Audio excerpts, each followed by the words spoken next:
अस्सलाम वालेकुम स्टूडेंट्स, आज डिफ़ाइन कर रहा हूँ अपोन का इस्तेमाल। अपोन कहाँ इस्तेमाल होता है, एक इंपॉर्टेंट वर्ड है जिसे डिफ़ाइन करूँगा। अगर आपको मेरे पढ़ाने का तरीका पसंद आए तो एक डेमो क्लास की तरह अगर आप सेटिस्फाई हों तो आप मुझसे ऑनलाइन इंग्लिश लैंग्वेज कोर्स कर सकते हैं, जिसमें आप 1-on-1 क्लास लेंगे, अकेले क्लास लेंगे, एक रीज़नेबल फ़ी पे कर आपको किसी अकेडमी जाने की ज़रूरत नहीं है, घर से बाहर जाने की ज़रूरत नहीं है। पाकिस्तान में या पाकिस्तान से बाहर किसी भी जगह से एक रीजनेबल फ़ी पे कर आप मुझे ज्वाइन कर सकते हैं।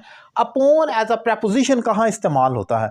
एक तो अक्सर कहा जाता है अपोन बिल्कुल सेम ओन की तरह इस्तेमाल है, क्योंकि जहाँ पर भी अपोन आना है आप उस जगह किसी जगह ओन लगा सकते हैं, लेकिन हर जगह ऐसा नहीं होता, कुछ डिफरेंट यूज़ है। अब जैसे the book is on the table कहा जाता है, ठीक है, the book is upon the table इतना ग्रामेटिकली करेक्ट नहीं होगा, क्योंकि अपोन हर जगह पर नहीं आ सकता, लेकिन ओन तकरीबन अपोन की जगह पर भी फिट हो जाता है। लेकिन मैं इसको थोड़ा सा ना आसान करके डिफाइन करूंगा। अपोन फिजिकली कोई चीज वाकई ही फिजिकली किसी चीज के ऊपर होती है तो वहां आप लगाते हैं, ऐसे समझ लेते हैं इसको। जैसे the book is on the table, वाकई वो एक किताब है कागज की, पेपर की और लकड़ के टेबल के ऊपर है, दोनों फिजिकल एग्जिस्टेंस रखते हैं और हकीकत में नजर आ रही हैं, तो वो ऑन है। लेकिन कुछ चीज़ें और होती हैं जो इस पर होती हैं। उर्दू में तो उसका लफ्ज़ी मतलब यही होता है कि जैसे कि किताब मेज़ पर है, ऐसे ही ये खबर सुनने पर वो उदास हो गया। पर का लफ्ज़ तो आ रहा है रिएक्शन पर, किसी चीज़ के एक्शन पर, लेकिन जब वो फिजिकल ना हो तो वहाँ अपॉन आना है। एग्जाम्पल देखते हैं।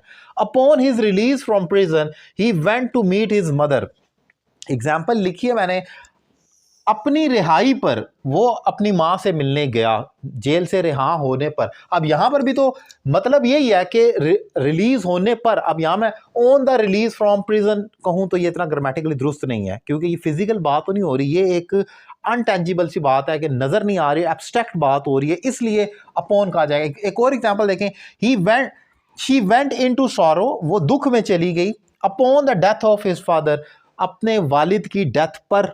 अब वो गौर करें कि इस डेथ, जैसे मैंने कहा था किताब मेज़ पर है या मेज़ के ऊपर है। अब ये यहाँ पर मैं ये तो नहीं कह सकता कि वो दुख में चलेगी अपने वालिद की डेथ के ऊपर, ऊपर तो नहीं, डेथ पर कहा जाएगा, लेकिन मीनिंग ओन वाला है, लेकिन अपॉन सूट कर रहा है।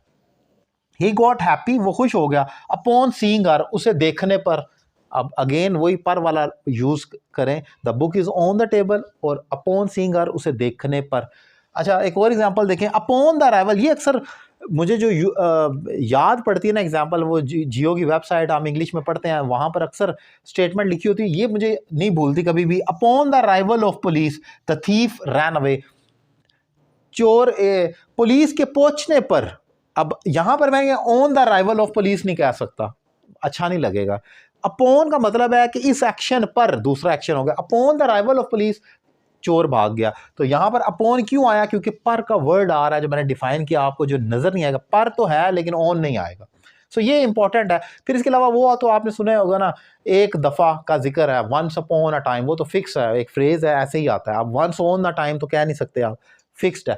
लेकिन यहां पर जो अपॉन की स्टोरी है थोड़ी सी डिफरेंट है, जो मैंने डिफाइन की और कोशिश की है कि उसको आसान करके डिफाइन करूं। उम्मीद करता हूं लेक्चर आपको पसंद आया होगा। अपनी राय का इजहार करें, और अगर ऑनलाइन क्लास लेना चाह रहे हैं या मेरे दीगर वीडियो लेक्चर देखना चाह रहे हैं तो मेरा YouTube channel Syed Ali Raza Kazmi subscribe कर लें। Thank you very much.